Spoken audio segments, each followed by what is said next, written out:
Antioch woman whose remains were recently set on fire near a city trail.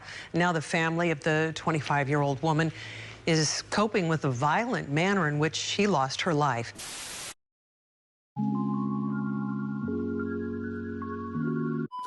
Oakland native 25-year-old Mykaella Sharlman, affectionately known as Kayla to family and friends, was the youngest of 7 siblings. She came from a tight-knit family and often looked after her nieces and nephews as if they were her own. Family meant everything to her. Michaela also attended Los Medanos College and had aspirations of becoming a hair and makeup stylist. Little did her family or friends know, they would never get to see her accomplish her dreams. After several attempts to reach Michaela to no avail, her family reported her missing to the Antioch Police Department on October 16th. Around 5 a.m. on October 17th, the day after her family reported her missing, a small fire was reported on a paved city trail between Gentrytown Drive and Contra Loma Boulevard in Antioch, California. After extinguishing the fire, firefighters would discover the burned body of an unidentified woman stuffed inside of a trash can. Neighbors say Mokulumne Trail in Antioch has seen its share of small fires, mostly started by unhoused people. But Monday morning, firefighters put out a fire and found a woman's burned body. It's just horrific. Neighbors like this woman named Miriam tell us people are afraid to let their children outside.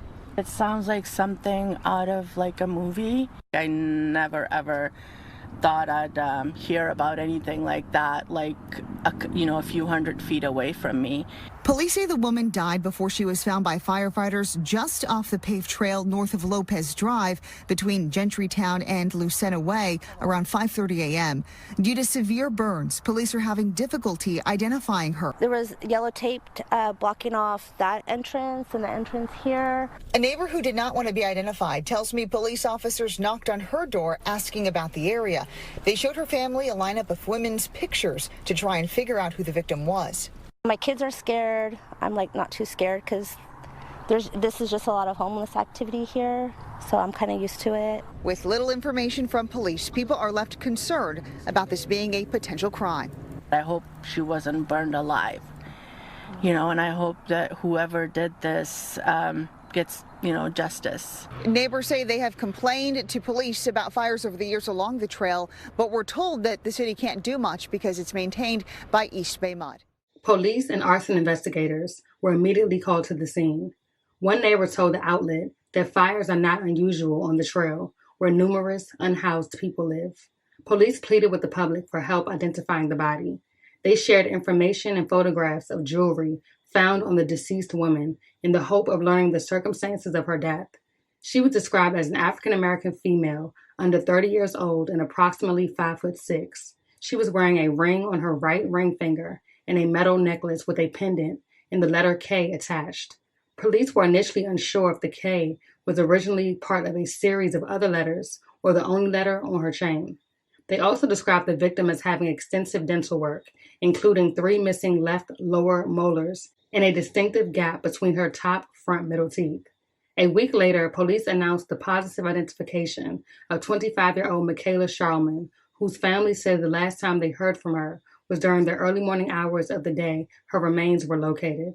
They say they're hurting, broken, at the news of her death, and haven't slept in days. We're having a rough time. 25-year-old Mykaella Sharlman's family reported her missing to the Antioch Police Department on October 16th, and the next day, police announced a woman's remains were set on fire on a paved walking trail north of Lopez Drive.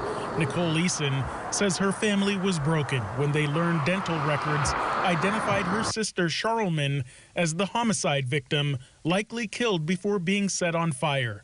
She was so badly burned, investigators initially shared photos of her jewelry to help shed light on who she was. To take her body and put it in a garbage can and then burn her is one of the most heinous crimes that you could ever commit. With her brother Justin by her side, Eason speaks for her family. They met with us virtually Tuesday. On Monday, the police department announced 2 people of interest have been arrested in relation to Sharlman's death and are currently in custody. Now, my mother and my father will never get the opportunity to walk her down the aisle, or her call and say she's pregnant, or buying her first house. Sharlman was the youngest of 7 siblings in a family of 9 Nicole Eason describes as close. She says her sister looked after her nieces and nephews. She cared for them as if they were her own. She was our live-in babysitter, our unpaid admin for things. So we're going to miss that, not being able to see her anymore. Sharlman, who was born in Oakland and raised in Antioch, studied at Los Medanos College and aspired to work as a hair and makeup stylist, but hit a rough patch, which her family believes led to her death. Drugs are out there all over the place, and I think that had some involvement. And so if I could say anything, I would tell all the millennials, the young people, that drugs are not the way to go. Secondly, I would say that we're not going to rest until justice is sought. Contra Costa County prosecutors identified and charged 2 men with felony, mutilation, and arson in connection to the slaying. 32-year-old Ashton Montalvo and 39-year-old D'Angelo LeRae Boone. Antioch Police Department detectives are investigating Michaela's death as a homicide. As of right now, the district attorney is charging the 2 men in connection to her death, but not the actual murder, which may change after further investigation. So far, however, no suspects have been charged with homicide.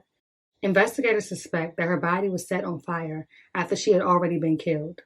Montalvo's prior criminal history includes a residential burglary conviction. His bail was set at $1.5 million, while Boone is being held with no bond.